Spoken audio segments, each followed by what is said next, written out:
માલપુર તાલુકાના ધોળેશ્વર ગામે નશાબંધી માટેનો પ્રચાર પ્રસાર કાર્યક્રમ યોજાયો. નશાબંધી અને આબકારી કચેરી સાબરકાંઠા પુરસ્કૃત પરિવર્તન ટ્રસ્ટ મેઘરજ દ્વારા માલપુર તાલુકાના ધોળેશ્વર ગામમાં વ્યસન મુક્તિ કરવા માટે પ્રચાર પ્રસાર કાર્યક્રમ કરવામાં આવ્યો, જેમાં ગામની આશરે 30 થી 40 જેટલી મહિલાઓ સહભાગી બની. કાર્યક્રમમાં ધોળેશ્વર ગ્રામ પંચાયતના સરપંચ શ્રી વરસાદ યોગેશભાઈ હાજર રહ્યા. કાર્યક્રમમાં પરિવર્તન ટ્રસ્ટ મેઘરજના કોર્ડિનેટર શૈલેન્દ્ર જાડેજા તથા સંસ્થાના મહિલા કાર્યકર કમલાબેન અને સામાજિક કાર્યકર બાબુભાઈ ડામોર હાજર રહ્યા.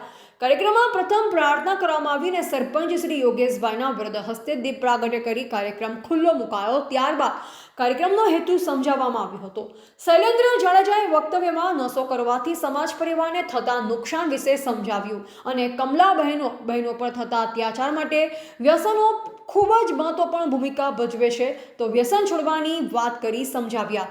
પરિવર્તન ટીમ દ્વારા નાટક ભજવવામાં આવ્યું અને નશાથી થતા નુકસાન વિશે સમજાવવામાં આવ્યું. કાર્યક્રમમાં સંસ્થા દ્વારા ચાલતા વિવિધ પ્રકારના પ્રકલ્પોની માહિતી આપવામાં આવી, જેમાં પર્યાવરણ, રોજગારી, તાલીમ, આરોગ્ય, મહિલા કલ્યાણની વિગતો આપી. જેમાં ખાસ રોજગારી મળે તે માટે 18 થી 25 વર્ષની દીકરીઓ માટે અરવિંદ મિલ અમદાવાદમાં નોકરીની પણ જાહેરાત કરવામાં આવી. અંતે આભાર વિધિ બાબુભાઈ ડામોરે કરી અને ચા નાસ્તો કરી સૌ છૂટા પડ્યા. રિપોર્ટર નરેશ ડી વ્યાસ, તંત્રી બનાસી પુકાર, બનાસકાંઠા.